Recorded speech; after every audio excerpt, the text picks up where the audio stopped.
ละมาตาโตจิตตังเจตสิกังดูปังนิพพานามิติตาปะทังขอกราบนมัสการพระมหาเถระพระสังฆาธิการพระเถรานุเถระและขอสวัสดีท่านผู้ฟังและผู้ชมทุกท่านที่ติดตามในรายการพระไตรปิฎกลอยฟ้าในเนื้อหาของพระอภิธรรมนะครับครั้งนี้ก็เป็นครั้งที่31ในเรื่องของมิสกะสังฆะก็คือพูดถึงในเรื่องของการปะปนกันนะครับระหว่าง ระหว่างทางธรรมที่เป็นกุศลแล้วก็ธรรมที่เป็นอกุศลแล้วก็ธรรมที่เป็นอภยกตะนะที่ปะปนกันอย่างนี้เราเรียกว่าเป็นมิสกะนะแล้วก็มารวมกันมาสงเคราะห์เข้ากันนะก็เป็นมิสกะสังฆะนะมิสกะสังฆะก็จะมีธรรมอยู่ถึง7หมวดด้วยกันนะครับใน7หมวดนี้เราก็ยังศึกษาในหมวดที่2นะครับซึ่งเรื่องที่เราศึกษาก็คือฌานังคะฌานังคะก็พูดถึงองค์ฌานนะครับองค์ฌานนะทีนี้องค์ฌานเนี่ยมันก็เราพูดตั้งแต่องค์ฌานของคณิกะสมาธินะครับอุปจารสมาธิแล้วก็อัปปนาสมาธิเพราะฉะนั้นจึงมีการปะปนกันนะครับอย่างเช่นคณิกะสมาธิเนี่ยมันก็จะเป็นประเภทที่เป็นอกุศลก็ได้แก่ตัวโทมนัสเวทนานะครับโทมนัสเวทนาเราดูสไลด์นิดหนึ่งนะครับอย่างเช่นโทสะเนี่ยก็เป็นองค์ธรรมใช่ไหมครับเป็นโทมนัสนะครับองค์ฌานเขาคือโทมนัสคือเวทนาตัวหนึ่งที่สวยความทุกข์นะครับเกิดที่ไหนเกิดในโทสะ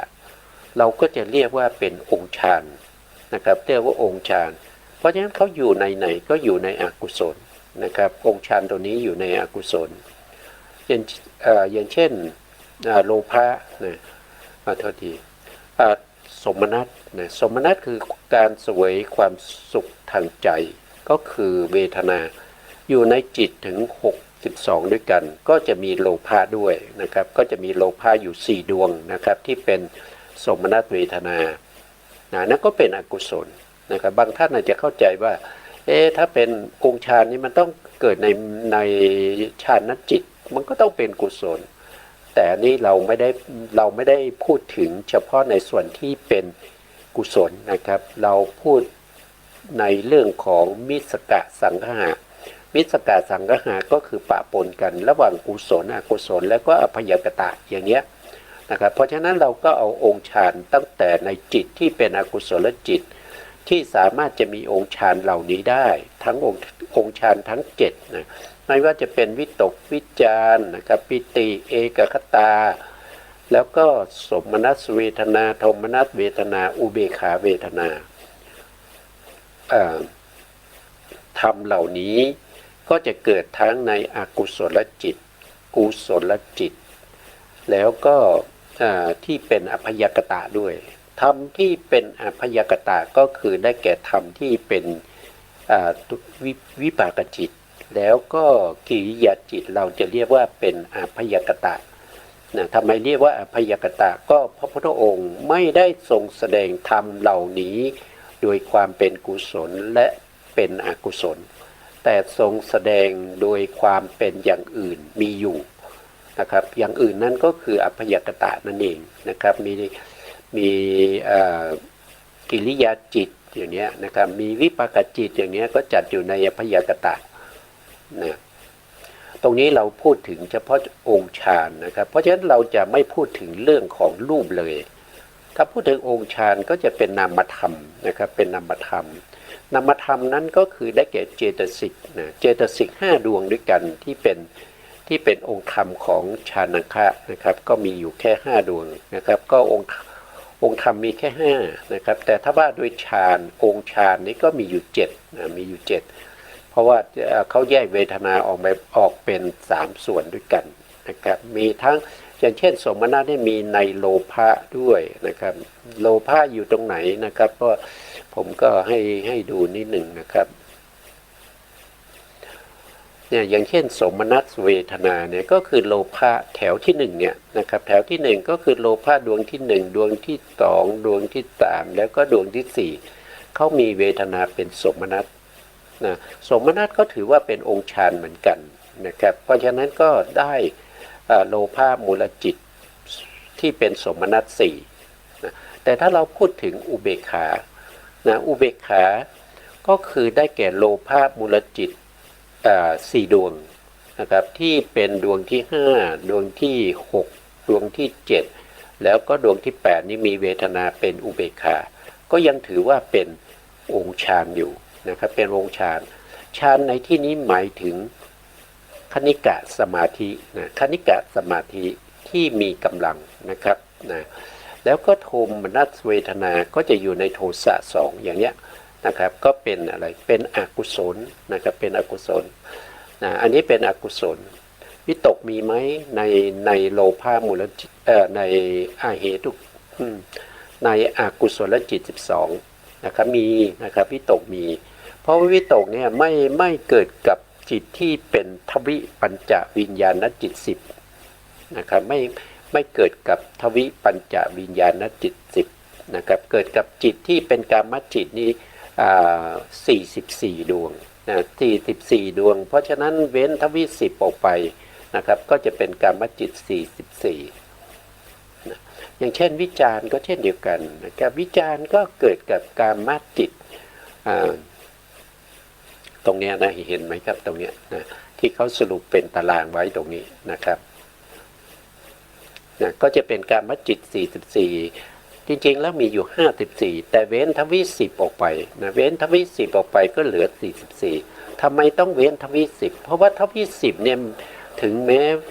เพราะว่าวิตกไม่ประกอบนะครับวิตกกับวิจารณ์เนี่ยไม่ประกอบในทวิ10แล้วก็ปิติก็ไม่ประกอบในทวิ10แต่เอกคตาเนี่ยประกอบอยู่ในทวิ10ด้วยนะครับแต่เราต้องเว้นออกไปนะครับเราต้องเว้นนะเพราะอะไรก็เพราะว่าจิตที่เป็นทวิปัญจวิญญาณจิต10เนี่ย10ดวงเนี้ยนะครับ10ดวงนี้ที่เขาเกิดขึ้นมาได้เนี่ยเขาเกิดด้วยอำนาจของอารมณ์แล้วก็วัตถุที่มีกำลังนะครับไม่จำเป็นที่จะต้องมีองค์ฌานที่เป็นเอกคตาที่มีกำลังเขาก็เกิดอยู่แล้วนะเขาก็เกิดอยู่แล้วเพราะฉะนั้นจึงต้องเว้นทวิปัญจวิญญาณจิต10ออกไปเพราะว่าเอกคตาที่อยู่ในจิตเหล่านี้ไม่สามารถเข้าถึงความเป็นองค์ฌานนะครับไม่มีกำลังนะครับที่เขาเกิดขึ้นได้เพราะกำลังของอารมณ์แล้วก็วัตถุนะครับเขาถึงเกิดขึ้นได้นะทวิ10นี้ไม่ถือว่าเป็นองค์ฌานนะครับที่อยู่ในนี้ไม่ถือว่าเป็นองค์ฌานอะไรอยู่ในนี้ก็คือเอกคตานะครับเอกคตาแล้วก็มีอุเบกขาด้วยนะครับมีอุเบกขาด้วยอยู่ในนี้นะครับเพราะว่าทวิ10มีอยู่8ดวงที่เป็นอุเบกขาก็คือจักขูวิญญาณจิต2นะครับนี้มีเวทนาเป็นอุเบกขาอุเบกขานี้ก็เข้าไม่ถึงความเป็นองค์ฌานนะครับแล้วก็โสตวิญญาณจิต2ก็มีเวทนาเป็นอุเบกขาคานะวิญญาณจิต2ก็มีเวทนาเป็นอุเบกขานะครับแล้วก็ชิวหาวิญญาณจิต2พวกนี้ก็มีเวทนาเป็นอุเบกขาแต่ไม่เข้าถึงความเป็นองค์ฌานนะครับไม่สามารถเข้าถึงความเป็นองค์ฌานแต่ที่เกิดขึ้นได้ก็เพราะอะไรก็เพราะว่าที่ได้พูดไปนะครับก็คืออารมณ์แล้วก็วัตถุอันนี้ก็เป็นรายละเอียดที่เราพูดถึงเรื่องของมิสกะนะครับทำไมจึงชื่อว่ามิสกะก็เพราะว่าปะปนกันนะครับปะปนกันอกุศลก็ได้นะครับวิบากก็ได้กิริยาก็ได้เนี่ยกิริยาตรงนี้ก็ได้นะครับกิริยาตรงนี้มีอะไรบ้างก็จะมีวิตกนะครับมีวิตกวิจารณ์นะครับแล้วก็เอกคตาแล้วก็อุเบกขาเนี่ยปัญจทวาราวชนจิตนะครับแล้วก็ มโนทวาราวชนะจิตก็เป็นอุเบกขาเหมือนกันมีอะไรบ้างนะครับก็มีวิตกวิจารปิติเอกคตานะแล้วก็มีอุเบกขานะครับก็สามารถเข้าถึงความเป็นองค์ฌานได้เพราะฉะนั้นตรงนี้วิตกที่เกิดในมโนทวาราวชนะจิตวิจารที่เกิดในมโนทวาราวชนะจิตแล้วก็มีเอกคตาที่เกิดในนี้นะครับเกิดในนี้แล้วก็อุเบกขานะครับเกิดในมโนทวาราวชนะจิตเจตสิกเหล่านี้ก็สามารถเข้าถึงความเป็นองค์ฌานได้นะครับก็เกิดในกิริยาใช่ไหมครับก็วิบากแล้วก็กิริยาก็เป็นอภยกตธรรมนะเป็นอภยกตธรรมที่พระพุทธองค์ไม่ได้แสดงโดยความเป็นกุศลนะครับไม่ได้แสดงความเป็นกุศลแล้วก็อกุศลนะเพราะฉะนั้นก็ถือว่าเป็นอภยกตะนะอภยกตะนะแล้วถ้าเป็นกุศลนะถ้าเป็นกุศลก็มีทั้งวิตกวิจารนะครับมีปิติด้วยมีเอกคตาด้วยมีสมนัตด้วยมีอุเบกขาด้วยแต่ไม่มีโทมนัสนะแต่ไม่มีโทมนัสเวทนาที่เป็นโทมนัสนี้ไม่มีนะครับในส่วนที่เป็นมหากุศลนะครับก็ยังถือว่าเป็นองค์ฌานได้นะครับเราดูตรงนี้ก็เขาก็ปะปนกันนะครับปะปนกันระหว่างกุศลนะครับแล้วก็อกุศลแล้วก็มีอภยกตะตรงนี้ด้วยนะจริงๆแล้วปะปนกันทั้งหมดนะครับแต่เรายกตัวอย่างให้เห็นชัดตรงนี้แค่นั้นเองนะครับว่ามีทั้งกุศลมีทั้งอกุศลแล้วก็มีทั้งอภยกตะนะนี่ก็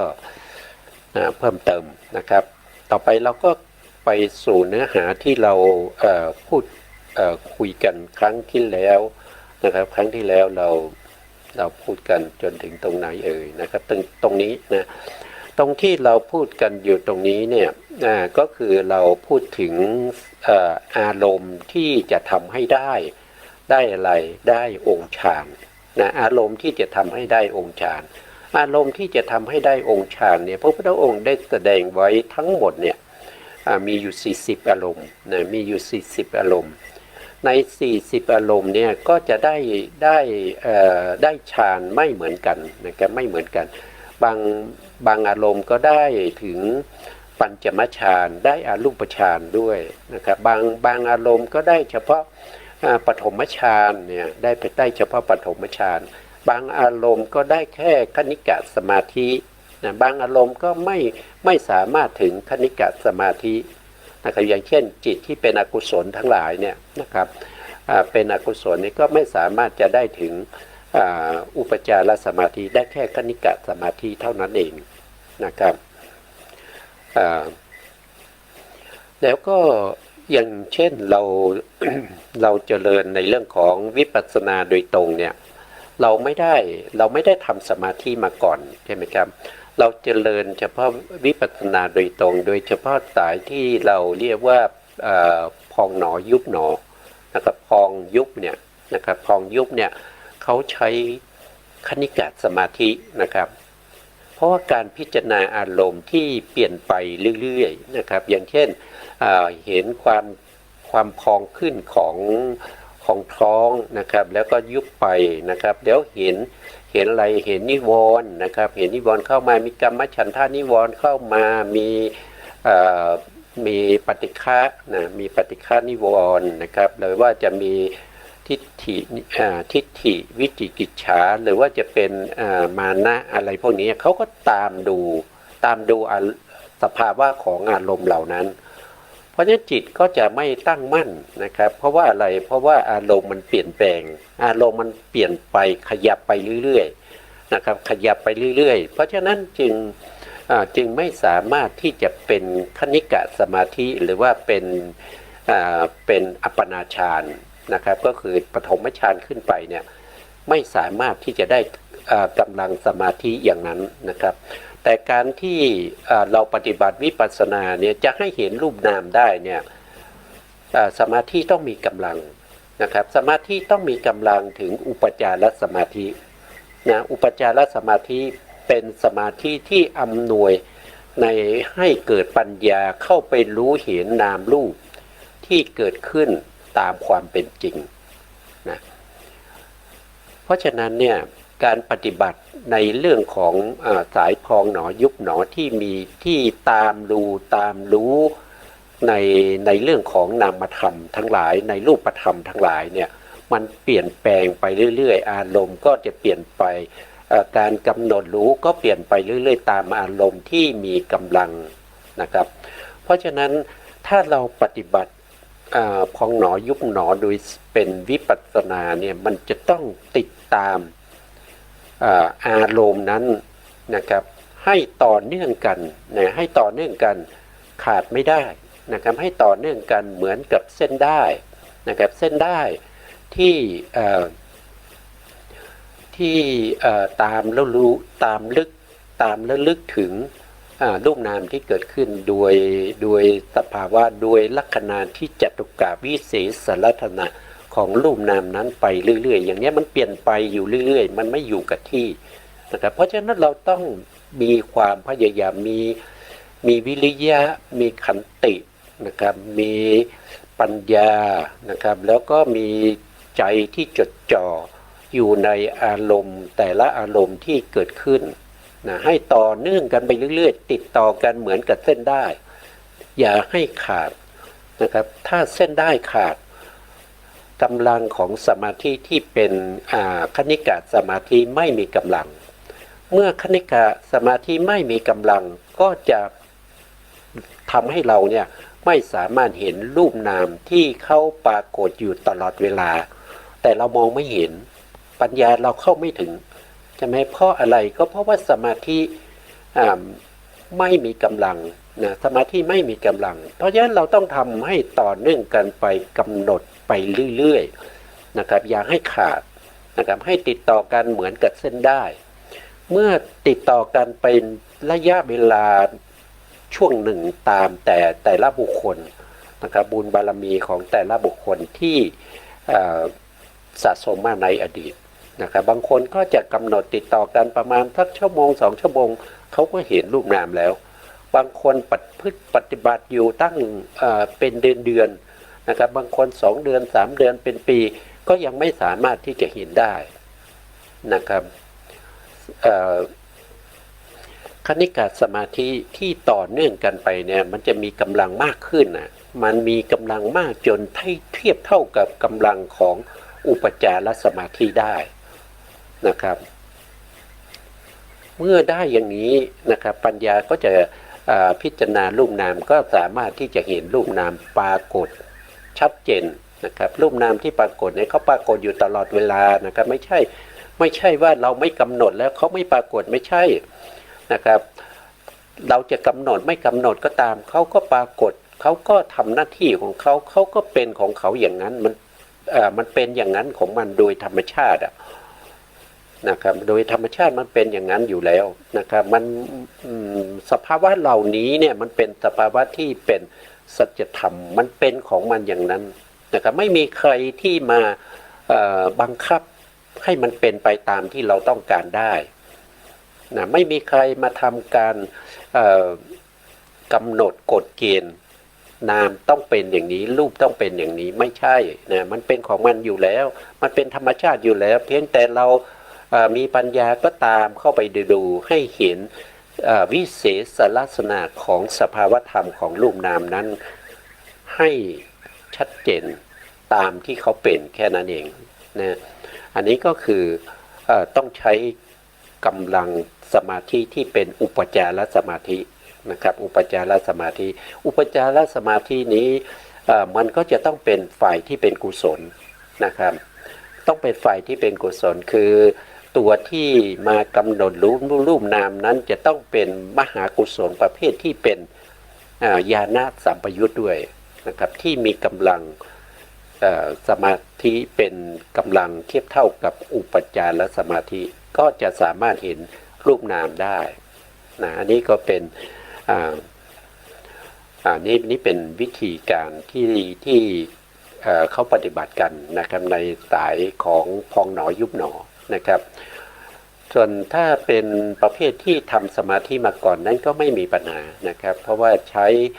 คณิกะสมาธิในการพิจารณารูปนามที่กำลังเกิดอยู่นะ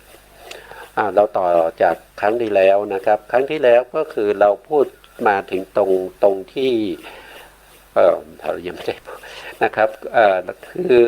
40อารมณ์ที่ผมพูดถึงเนี่ยที่พระพุทธองค์ได้แสดงไว้เนี่ยเรายกมาแค่อารมณ์เดียวนะครับที่เอามาเป็นตัวอย่างให้พวกเราได้เข้าใจแล้วก็เกิดศรัทธาในพระสัมมาสัมพุทธเจ้านะครับเกิดศรัทธาเกิดมีกำลังในการที่จะปฏิบัติในเรื่องของพุทธานุสติให้ได้มาซึ่งอุปจารสมาธินะครับเพราะว่าพุทธานุสติเนี่ยได้แค่อุปจารสมาธินะครับไม่สามารถจะถึงปฐมฌานนะครับก็จะมีที่ไม่ถึงปฐมฌานนะก็มีพุทธานุสติใช่ไหมธรรมานุสติสังขานุสติศีลานุสตินะครับจาคานุสติเทวตานุสติมรณานุสตินะครับแล้วก็อุปัสสมะนะครับพวกนี้ไม่สามารถที่จะได้ฌานนะครับไม่สามารถที่จะได้ปฐมฌานได้แค่คณิกะสมาธิเพราะเป็นอารมณ์ที่เขาเป็นอารมณ์ที่เปลี่ยนแปลงไปนะครับอย่างเช่นเราลึกถึงคุณพระพุทธเจ้าเนี่ยเราก็ไม่ได้ลึกถึงเฉพาะอรหังอย่างเดียวนะครับเราก็ต้องรู้ความหมายของอรหังมีความหมายตามอัตถกถาเนี่ยก็จะมีอยู่ทั้งหมด11นะครับมีอยู่11อย่างด้วยกันเนี่ยเราก็ระลึกไปว่าพระพุทธองค์ทรงเป็นพระอรหันต์เพราะพระพุทธองค์เนี่ยไกลจากกิเลสไกลจากกิเลสไม่พอแล้วก็ไกลจากกิเลสพร้อมด้วยวาสนาด้วยอย่างนี้นะครับเราก็ระลึกไปว่าคุณของพระพุทธองค์เป็นอย่างนี้นะครับหรือว่าเป็นพระพุทธองค์ทรงกำจัดเสียซึ่งข้าศึกกิเลสทรงหักเสียซึ่งซี่กรรมแห่งสังสารวัฏก็คือหมายถึงล้อกงล้อนะครับล้อที่พาไปในวัฏฏะสงสารเนี่ยพระพุทธองค์ทรงทำลายแล้วซึ่งล้อนั้นหักแล้วซึ่งซี่กรรมนั้นนะครับเพราะฉะนั้นพระพุทธองค์ก็ไม่มีการไปในวัฏฏะสงสารอีกนะครับพระพุทธองค์ทำลายเสียซึ่งบาปธรรมทั้งหลายพวกนี้เราสามารถที่จะนึกคิดไปได้นะครับนึกคิดตึกอยู่ในคุณของพระพุทธองค์อย่างนี้หรือว่าบางท่านอาจจะตึกอยู่ในคุณของพระพุทธองค์ที่เรื่องของพระมหากรุณาธิคุณอย่างเงี้ยที่พระพุทธองค์เนี่ยมีพระกรุณาต่อสรรพสัตว์ทั้งหลายนะครับพระพุทธองค์มีความบริสุทธิ์จากอนุสัยกิเลสเป็นผู้ที่มีพระปัญญาอันสว่างไสวยิ่งกว่าแสงดวงระวีคือแสงพระอาทิตย์นะครับเพราะว่าปัญญาของพระพุทธองค์เนี่ยถึงแม้จะอยู่ในถึงแม้ว่าสิ่งที่พระพุทธองค์ต้องการรู้นะครับอยู่ในส่วนที่ปกปิดแสงอาทิตย์ส่องไม่ถึงนะครับอยู่ในใต้มหาสมุทรหรือว่าอยู่ในจักรวาลอื่นนะครับอยู่ในทวีปอื่นอย่างเช่นอยู่ในกุลุทวีปนะอุตรกุลุทวีปอย่างเงี้ยพระพุทธองค์ก็รู้นะครับพระพุทธองค์ก็สามารถที่จะรู้ได้นี่คือพระปัญญาเพราะฉะนั้นพระแสงอาทิตย์เนี่ยเขาส่องได้เฉพาะในส่วนเท่านั้นอย่างเช่นโลกของเราเนี่ยแสงอาทิตย์ที่ส่องมาก็ส่องได้ครึ่งเดียวนะครับโลกในด้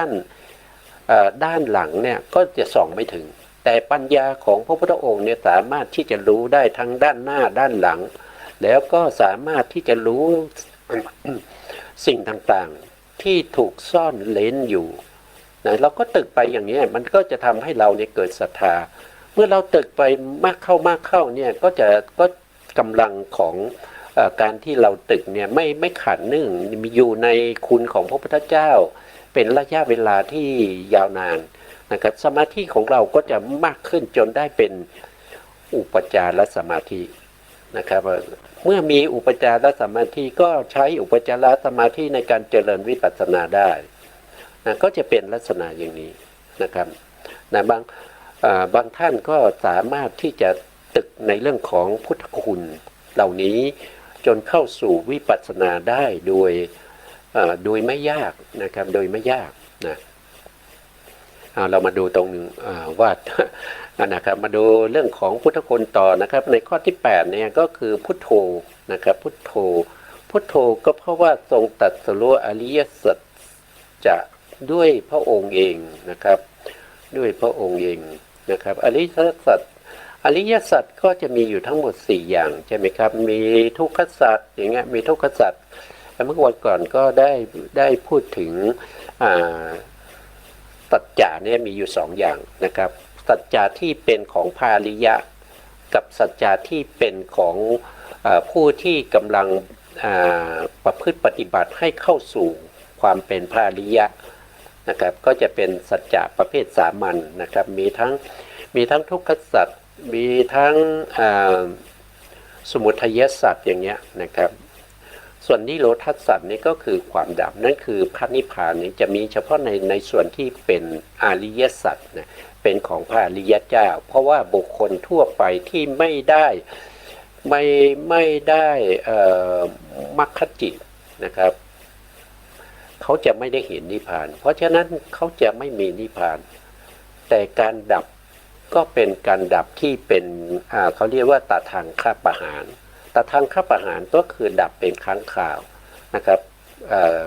อกุศลเกิดเราก็กำจัดอกุศลออกไปด้วยสัมมาประธานใช่ไหมครับอกุศลเกิดขึ้นเราก็กำจัดเขาออกไปกุศลที่ยังไม่เคยเกิดก็ทำให้เกิดขึ้นนะครับก็อย่างเช่นเรายังไม่เคยใส่บาตรเราก็ไปใส่บาตรนะครับหรือว่าเรายังไม่เคยไปร่วมงานทอดกฐินทอดพระป่าอย่างเนี้ยเราก็ไปนะครับบุญก็จะได้เกิดขึ้นเรายังไม่เคยให้ทานนะครับถวายปัจจัยเป็นค่าน้ำค่าไฟวัดอย่างเงี้ยเราก็ทำนะครับเราก็ทำบุญนั้นก็เกิดขึ้นเมื่อบุญเกิดขึ้นเรามีความรู้สึกถึงความผ่องใสของจิตเมื่อมีความผ่องใสของจิตมีศรัทธาเนี่ยเมื่อมีศรัทธามีความผ่องใสเราก็จะต้องพยายามที่จะระลึกในบุญกุศลนั้นให้คงอยู่ให้นานที่สุดนะครับให้นานที่สุดระลึกถึงเมื่อไหร่ก็เกิดปิติเกิดความอิ่มใจอย่างเงี้ยนะก็จะเป็นบุญเป็นกุศลก็เป็นสัจจะนะครับเป็นสัจจะทั้งที่เป็นทุกขสัจเป็นสมุทัยสัจนะครับแล้วก็เป็นนิโรธสัจแล้วก็เป็นมรรคสัจอะไรพวกนี้นะครับของพระพุทธองค์เนี่ยเราพูดถึงสัจจะที่เป็นของพระอริยะไม่ได้พูดถึงสัจจะโดยทั่วไปที่เป็นสามัญทั่วไปนะก็มาดูต่อตรงนี้นะคำว่าพระพุทธเจ้านะครับได้แก่พระผู้มีพระภาคผู้ทรงเป็นพระสยมภูสยมภูนี้ก็คือหมายถึงว่าตรัสรู้เองนะครับไม่มีครูนะครับตรงนี้ก็มีแล้วนะครับไม่มีครูอาจารย์นะครับไม่มีใครมาสอนให้เจริญวิปัสสนาไม่มีใครมาแนะนำให้ละในเรื่องของเหตุให้เกิดทุกข์ละในสมุทัยไม่มีใครมาสอนให้เราไม่มีใครมาสอนให้พระพุทธองค์เนี่ยได้สัจฉิกาตภะก็คือทำให้แจ้งซึ่งพระนิพพานไม่มีใครสอนพระพุทธองค์ทรงหาทางเองนะครับจนได้อริยสัจสี่มาด้วยพระองค์เองโดยไม่มีครูไม่มีอาจารย์ไม่เคยสดับธรรมเหล่านี้มาจากบุคคลใดคนหนึ่งนะครับพระพุทธองค์คิดค้นแล้วก็ประพฤติปฏิบัติจนได้เป็นพระอรหันตสัมมาสัมพุทธเจ้านั่นเองนะครับก็คือสยมภูไม่มีครูไม่มีอาจารย์นะครับ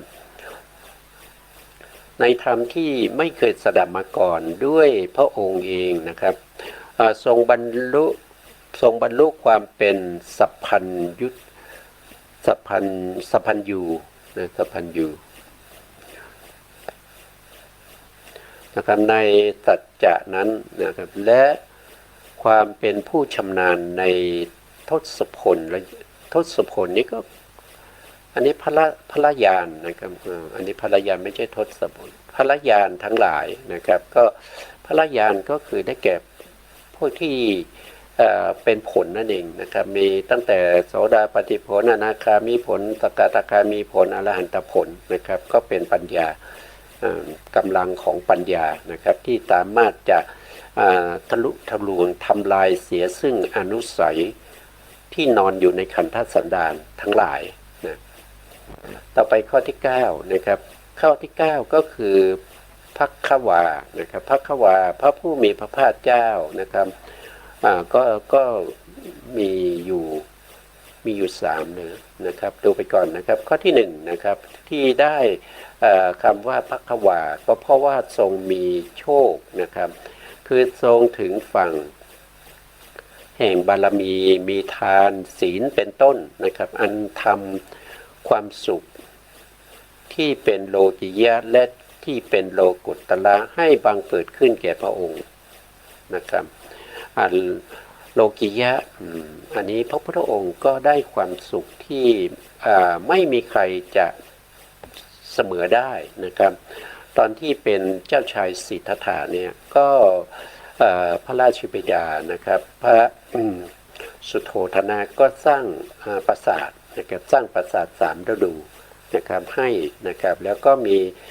ข้าราชบริพารทั้งหลายนะครับที่คอยดูแลนะครับคอยดูแลคอยเอาใจใส่นะครับให้พระพุทธองค์นะครับพระพุทธองค์ตอนนั้นยังเป็นเจ้าชายสิทธัตถะเป็นพระโพธิสัตว์อยู่ก็ได้รับความสุขเหลือประมาณนะครับแต่ความสุขที่เป็นโลกียะอย่างนั้นมันไม่มั่นคงนะครับมันไม่ใช่เป็นความสุขที่พระโพธิสัตว์ทั้งหลายแสวงหา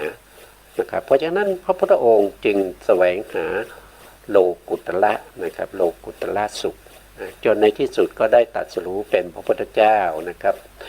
จึงได้นำเอาพระธรรมคำสั่งสอนเหล่านั้นมาเปิดเผยมาทำให้ตื้นนะครับเป็นพระธรรมคำสั่งสอนที่บริบูรณ์นะครับบริบูรณ์บริสุทธิ์ทั้งอัฏฐะและพยัญชนะนะครับประทานให้แก่พระสาวกทั้งหลายได้ประพฤติปฏิบัติตามแล้วก็ได้ตรัสรู้ตามพระพุทธองค์ไปนะข้อที่2ก็คือเพราะทรงทำลายข้าศึกคือกิเลสแล้วก็หักมันมารนะครับ5กิเลสก็จะว่าโดยองค์ธรรมก็จะมีอยู่10อย่างใช่ไหมครับกิเลสก็จะมีเราดูกิเลสเนี่ยเราก็ดูง่ายๆจากอกุศลเจตสิกนะครับถ้าเราก็จะเป็นแถวที่1ทั้งหมดนะครับแถวที่1นี้ทั้งหมดเป็นกิเลสไม่ว่าหัวหน้านะครับหรือว่าตัวที่เป็นประธานก็คือโมหะนะดวงที่2อหิริกะดวงที่3มโนตปะดวงที่4อุทธัจจะพวกนี้เป็นกิเลสหมดนะนี่กิเลสก็มี4นะแถวที่2ก็เป็นกิเลสอีกนะครับก็จะมีโลภะทิฏฐิมานะ3ดวงนี้ก็เป็นกิเลสนะครับ4กับ3ก็เป็น7นะแล้วโทสะก็เป็นกิเลสถีนะก็เป็นกิเลสแล้วก็วิจิกิจฉาก็เป็นกิเลสนะครับแนวตั้งตรงนี้เป็นกิเลสนะส่วนที่เหลือตรงนี้นะครับอิสามัชริยะกุกุจจะแล้วก็มิทธะนี้ไม่ได้เป็นกิเลสนะเพราะฉะนั้นกิเลสก็จะมีอยู่10อย่างนะครับมีอยู่10ว่าโดยองค์ธรรมมี10นะก็คือกิเลสตรงนี้นะทรงหักเสียซึ่งมาร5นะครับมาร5ก็จะทั้งหมดก็จะมีอยู่5อย่างใช่ไหมครับมารนะครับมาร5อย่างก็คือ1ก็คือกิเลสมารนะครับก็คือได้แก่กิเลสที่ผมพูดไปนะครับก็จะกิเลสนี้เป็นสภาวะธรรมที่เศร้าหมองนะครับแล้วก็เล่าร้อนนะครับแล้วเป็นตัวที่ทำให้สัมปยุตธรรมนะครับที่เกิดขึ้นพร้อมกันนั้นมีความเศร้าหมองเล่าร้อนด้วยนะอันนี้เป็นเราเรียกว่าเป็นมารด้วยนะเพราะอะไรถึงเรียกกิเลสเป็นมารก็เพราะกิเลสนี้เมื่อเกิดขึ้นแล้วมันทำลายอะไรทำลายกุศลธรรมทั้งหลายนะครับทำลายกุศลธรรมทั้งหลายในขณะที่เขาเกิดขึ้นกุศลธรรมไม่มีโอกาสที่จะเกิดขึ้นได้เลยถ้ากิเลสนั้นไม่ถูกกำจัดไปนะแล้วนอกจากกิเลสที่มันเกิดขึ้นแล้วนะครับแล้วมันดับไปแล้วมันยังไม่สิ้นฤทธิ์นะครับมันยังฝังเชื้อสายเผ่าพันธุ์ให้เป็นวิบากที่เป็นความทุกข์อีกนะครับความทุกข์ก็จะเกิดขึ้นมาเมื่อกิเลส ที่เราทำไว้ในอดีตนะครับซึ่งเป็นตัวเจตนานั้นนะครับก็จะส่งให้เราได้รับความทุกข์ไม่ว่าทางกายนะครับหรือว่าบางครั้งก็ทุกข์ทางใจด้วยนะครับทางกายทางใจด้วยนะครับทางใจก็อย่างเช่นนะครับอย่างเช่นทางใจเนี่ยเราเป็นบุคคลที่มีอัธยาศัยนะครับในเรื่องของการทำอกุศลอยู่บ่อยๆอย่างเนี้ยนะครับในขณะที่เราทำอกุศลนั้นอกุศลที่เป็นโลภะโทสะเหล่านั้นก็เป็นทุกข์อยู่แล้วนะครับยังก็เป็นทุกข์อยู่แล้วแต่สิ่งเหล่านี้เกิดขึ้นได้ด้วยอัธยาศัยก็คือหมายถึงว่ากิเลสในอดีตเนี่ยมันเป็นอะไรมันเป็นตัวที่เป็น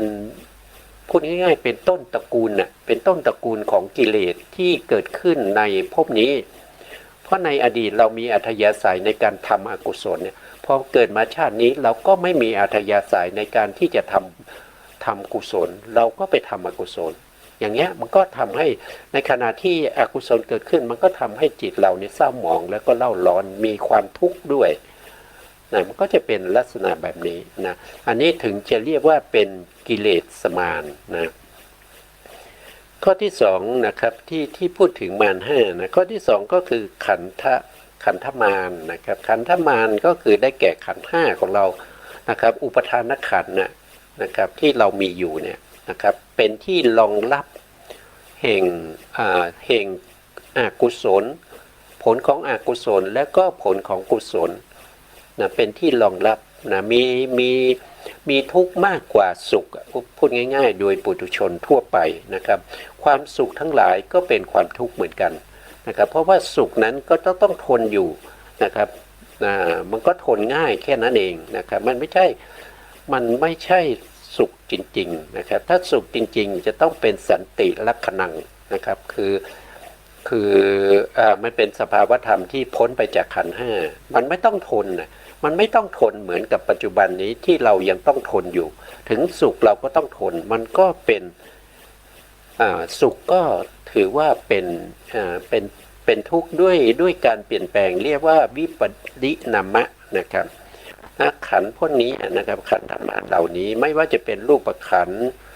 เวทนาขันธ์สัญญาขันธ์สังขารขันธ์วิญญาณขันธ์เนี่ยมันก็เป็นตัวที่จะรองรับผลของกรรมนั่นเองนะถ้าไม่มีขันธ์ห้าเราก็ไม่ต้อง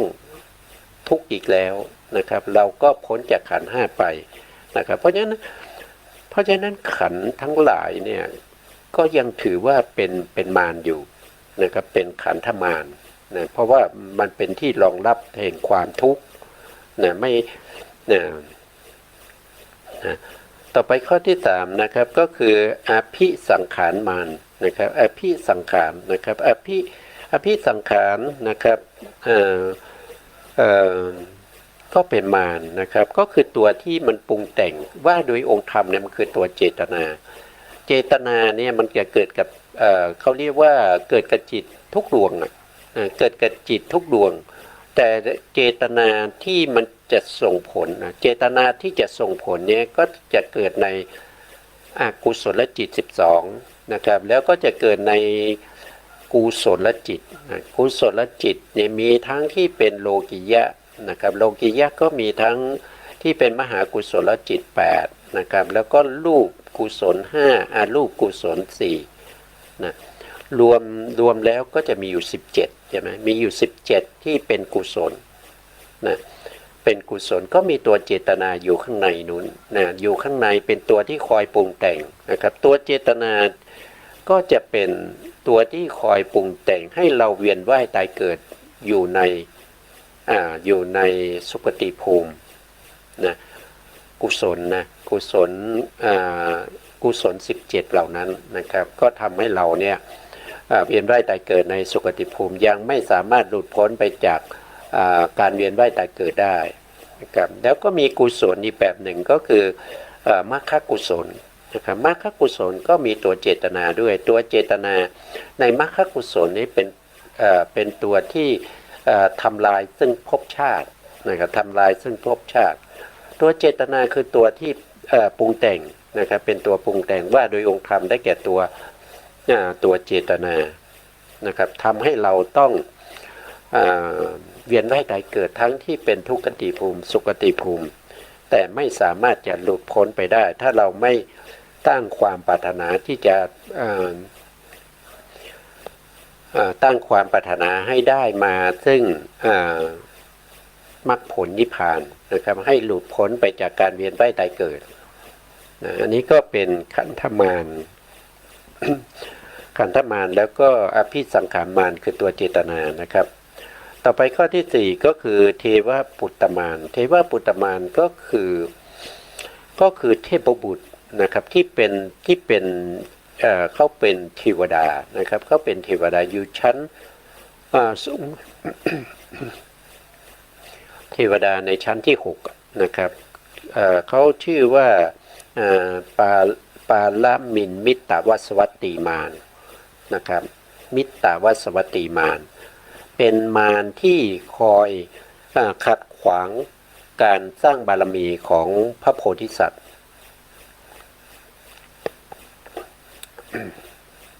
เราจะเห็นได้ชัดก็ตอนที่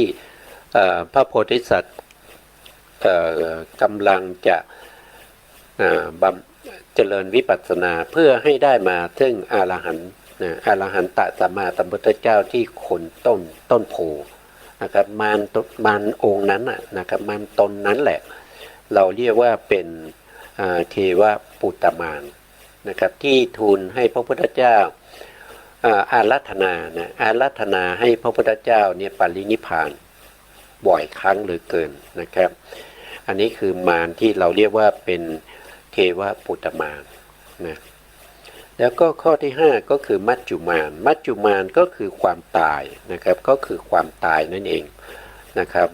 คนเราเนี่ยการตายเนี่ยไม่แน่นอนไม่มีใครรู้นะครับว่าจะตายเมื่อไหร่ตายที่ไหนตายอย่างไรนะครับแต่ที่แน่ๆก็คือเราต้องตายแน่นอนนะเราต้องตายแน่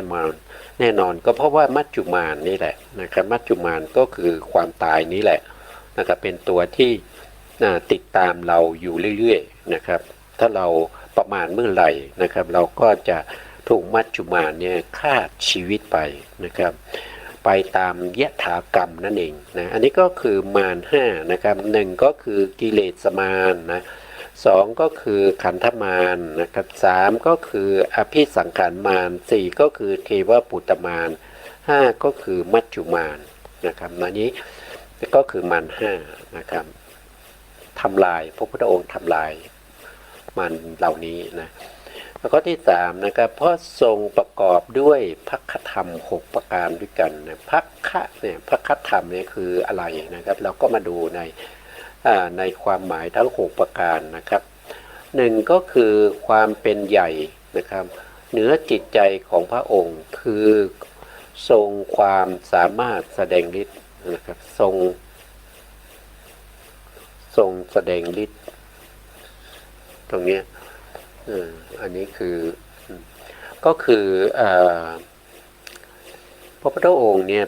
เป็นผู้ที่มีฤทธิ์มากกว่าสรรพสัตว์ทั้งหลายนะครับสรรพสัตว์ทั้งหลายไม่ว่าสัตว์นั้นจะเป็นพรหมเป็นเทวดา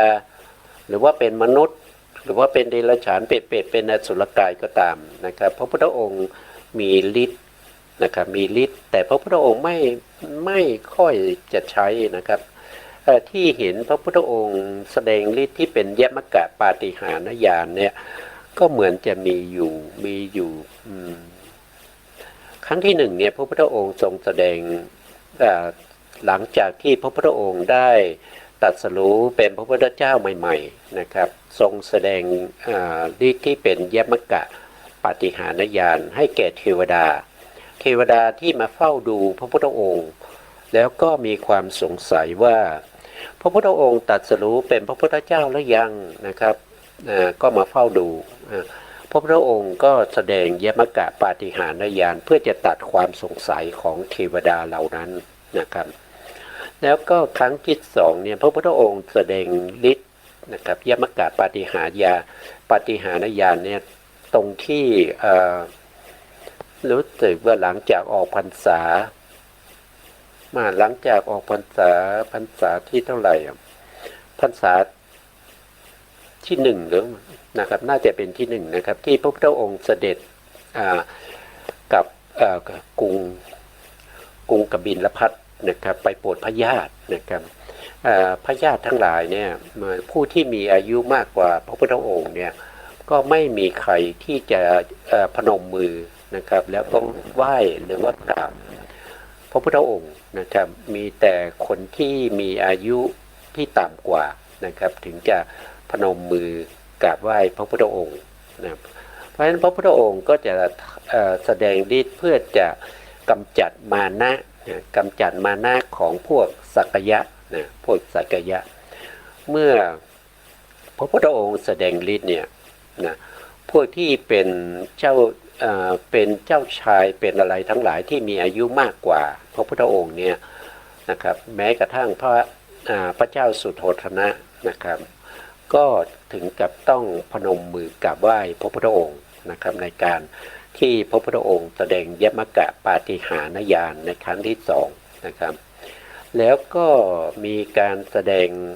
ยมกะปาฏิหาริย์ในพรรษาที่6นะครับท้ายๆพรรษากำลังจะเข้าพรรษาที่7นะครับพระพุทธองค์ทรงแสดงยมกะปาฏิหาริย์ตรงที่ใต้ต้นมะม่วงนะครับในเมือ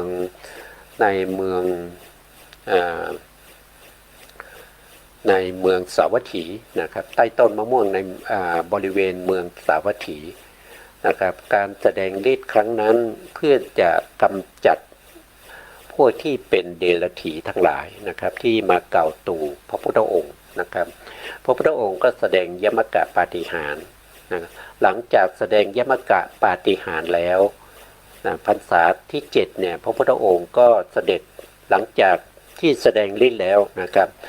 ก็เสด็จขึ้นไปประทับจำพรรษาที่ดาวดึงส์นะครับหรือว่าตาวติงสา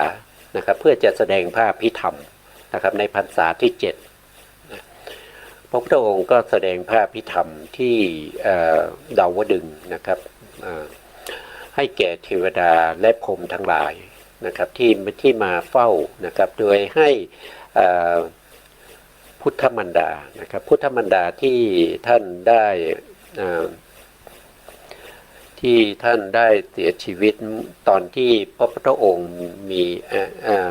คลอดมาได้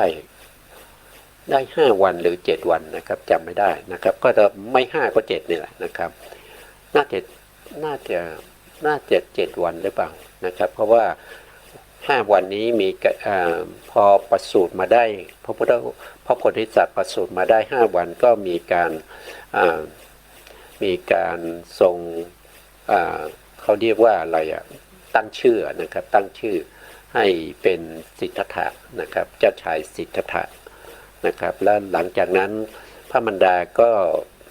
เสียชีวิตแล้วก็ไปเกิดเป็นเทวดาอยู่ในชั้นดุสิตนะอยู่ในชั้นดุสิตแต่ไปเกิดเป็นเทวดานี่ไปเป็นเทพบุตรนะไปเป็นเทพบุตรอยู่ที่ชั้นดุสิต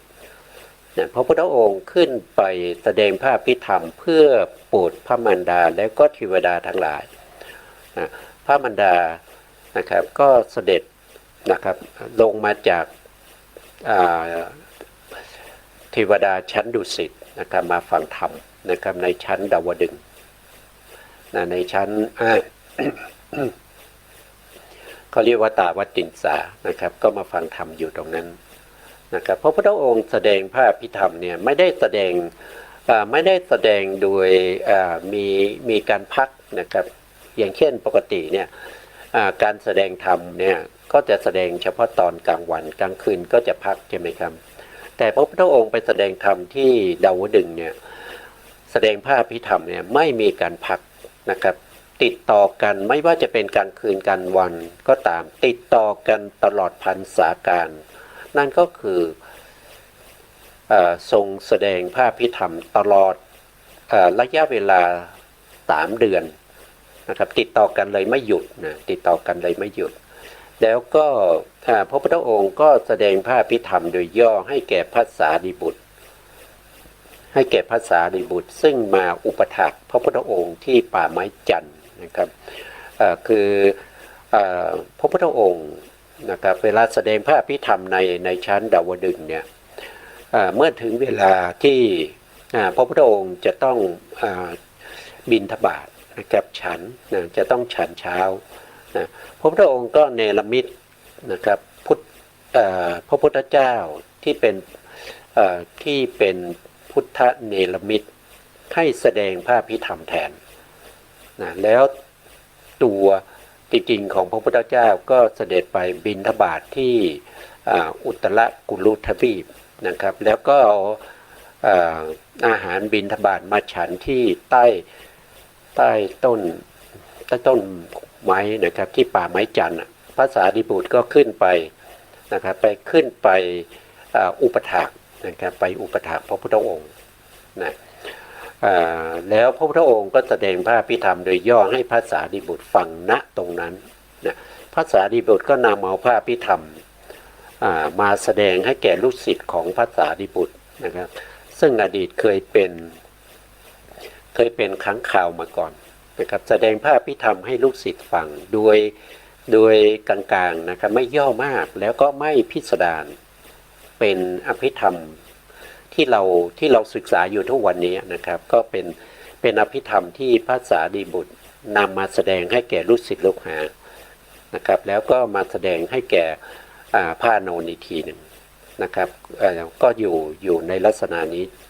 นะครับจนทุกวันนี้เรามีพระอภิธรรมก็เพราะว่าด้วยเหตุนี้นะเกิดขึ้นด้วยพระพุทธองค์ไปแสดงพระอภิธรรมบทพุทธมารดาในชั้นดุสิตในชั้นตาวติงสานะครับติดต่อกันตลอดพรรษาการไม่หยุดนะไม่หยุดนะแล้วก็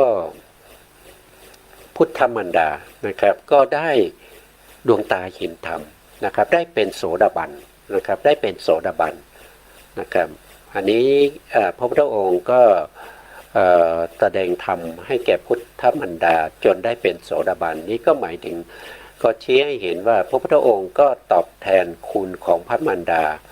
ด้วยการแสดงพระอภิธรรมนะครับจนพระมารดานี้ได้เป็นโสดาบันนะครับอันนี้ก็ทดแทนพระคุณของพุทธมารดานะอันนี้ก็คือการแสดงฤทธิ์นะครับของพระสัมมาสัมพุทธเจ้านะครับก็เท่าที่ดูก็จะมีอยู่3ครั้งนะครับ3ครั้งนี้แหละแต่ถ้าเป็นฤทธิ์เล็กๆน้อยๆนะอย่างเช่นการแสดงฤทธิ์ตอนที่ไปปราบองคุลิมานอย่างนั้นเราก็ไม่พูดถึงนะครับเราไม่พูดถึงเราพูดถึงเฉพาะยมกะปาฏิหาริยานนะส่วนข้อที่2เนี่ยก็คือโลกุตละธรรมทรงมีอยู่อย่างบริบูรณ์นะนี่ก็เป็นความหมายของภักขวานะครับวันนี้เรา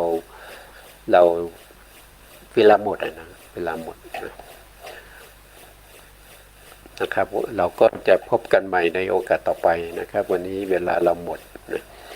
เพราะฉะนั้นเราก็จะคืนเวลาให้สถานีนะครับสุดท้ายนี้นะครับก็กราบขอบพระคุณพระครูสมุทรวิสุวัฒน์วรกิจโจผู้อำนวยการสถานีวิทยุเพื่อการศึกษาพระพุทธศาสนาและวัฒนธรรม FM 104.5 เมกะเฮิรตซ์วัดฝายหินจังหวัดเชียงใหม่และขอกราบขอบพระคุณพระครูปริยัติยานุศาสตร์ขอบคุณท่านผู้ฟังและผู้ชมทุกท่านที่ติดตามในรายการพระไตรปิฎกลอยฟ้าในเนื้อหาของพระอภิธรรมครับวันนี้ลาไปก่อนครับ